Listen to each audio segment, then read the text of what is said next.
So first of all, you are students. Thanks to Almighty Allah. Thanks to your parents.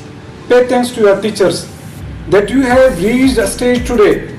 The most important thing that is getting to success, it is easy, but maintaining excess, it is difficult.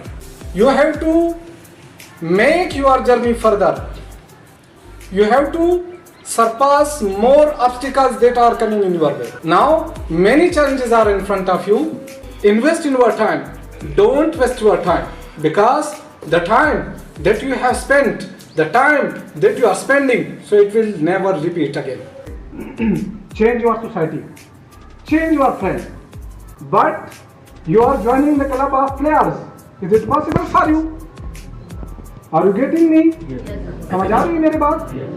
So my aim, if you want to be an engineer and you are